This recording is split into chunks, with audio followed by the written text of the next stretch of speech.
Apakah materi pelajaran yang diajarkan di sekolah itu penting? Ada seorang presiden di Indonesia, namanya adalah Pak Jokowi. Ternyata beliau itu lupa 99% materi biologi yang pernah diajarkan di sekolahnya dulu, SMP dan SMA. Ternyata beliau mampu jadi presiden. Walaupun 99% lupa. Di materi-materi yang ada di sekolah itu nggak penting. Yang paling penting itu adalah ijazahnya. Di video ini saya akan memberikan perspektif terhadap pernyataan kritik guru gembul pada dunia pendidikan.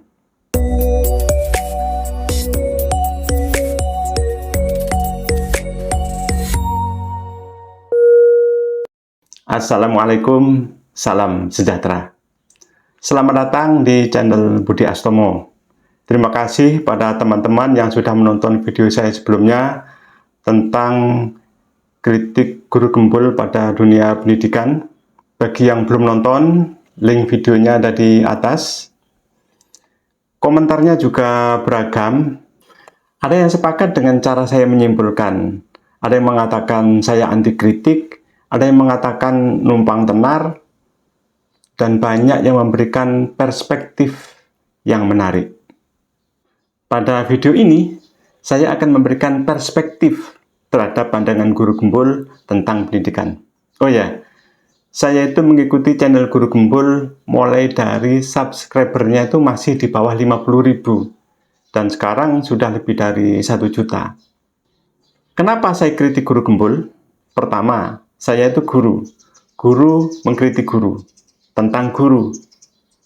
Kedua, orang yang dikritik itu orang yang punya gagasan. Walaupun akhirnya saya dikritik juga.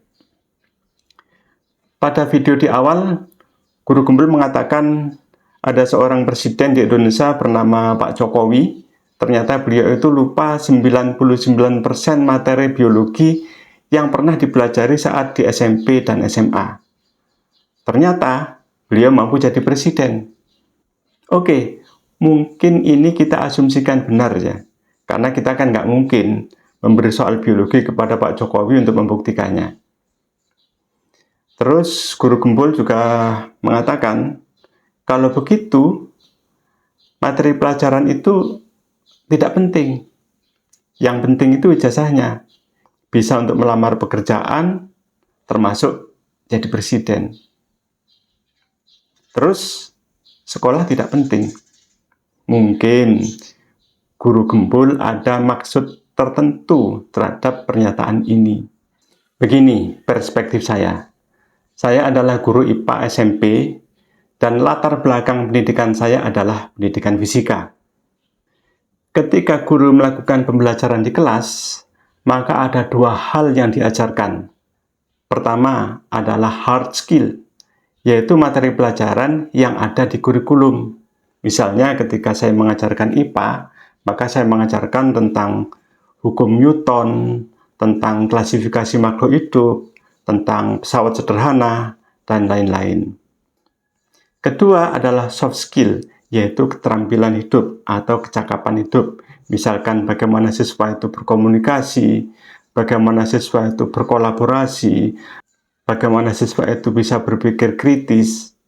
Ini semua membekali mereka untuk mengarungi hidup di kemudian hari. Sebagai contoh, saya melakukan pembelajaran berdiferensiasi untuk materi pelajaran pesawat sederhana.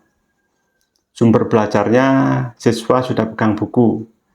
Saya juga mengirimkan materi melalui Google Classroom berupa video, PDF, maupun link artikel. Bahan ajar ini juga saya share lewat barcode yang saya tempel di dinding ruangan.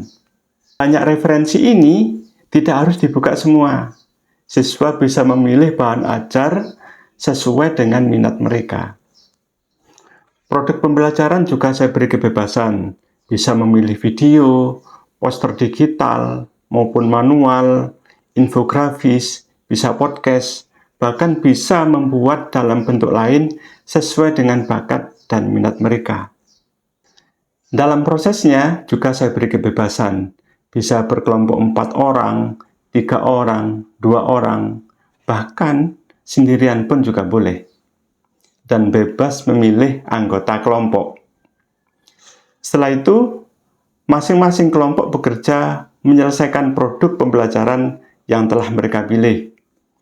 Ada yang membuat video di taman sekolah, ada yang membuat podcast di pojok halaman, ada yang membuat poster dengan smartphone mereka, ada yang membuat poster manual di kertas, ada yang membuat infografis. Dan semua pada akhirnya bisa menyelesaikan produk mereka dengan cara yang mereka pilih. Hal ini saya lakukan karena saya menyadari hanya sedikit yang nantinya menjadi saintis. Mungkin mereka ada yang menjadi YouTuber, mungkin ada yang menjadi desainer, dan mungkin ada yang menjadi presiden. Jadi kalau sekarang sudah tidak musim guru masuk kelas, langsung menulis materinya di papan tulis, anak-anak disuruh menghafalkan, kalau nggak hafal dijewer, walaupun mungkin masih ada, mungkin. Nah, kembali ke permasalahan awal. Apakah materi pelajaran itu penting? Yang jelas bahwa pendidikan di seluruh dunia itu pasti menggunakan kurikulum. Dan di dalam kurikulum itu pasti ada materi pelajaran. Dan fakta di dunia, negara yang maju adalah negara yang menguasai ilmu pengetahuan dan teknologi. Negara dengan kualitas pendidikan terbaik. Saya bukan guru terbaik, tapi dengan pembelajaran yang saya lakukan, saya berusaha mengembangkan pola pikir dan kecakapan hidup siswa, dan berkontribusi pada sumber daya manusia kompetitif di masa depan. Jadi, apakah materi pelajaran penting? Silakan disimpulkan. Apa jadi guru itu capek? Dan apakah capeknya karena mengerjakan administrasi? Bayangin, guru olahraga itu capek luar biasa, bukan karena ngajar, tapi setahun dia harus bikin administrasi 2 rim. Ada sebuah pernyataan dalam dunia manajemen, rencanakan apa yang akan kamu kerjakan, dan kerjakan apa yang kamu rencanakan. Semua profesi menurut saya pasti membuat yang namanya perencanaan. YouTuber pun juga buat, apalagi guru.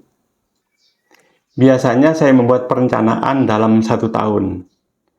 Dalam 1 tahun itu materinya ini. Setiap materi itu jamnya sekian-sekian.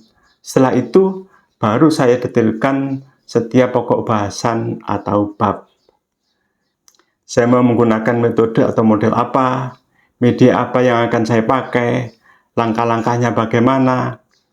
Nah, perencanaan tertulis inilah RPP atau sekarang disebut dengan modul ajar. Misalnya, saya menggunakan model saintifik.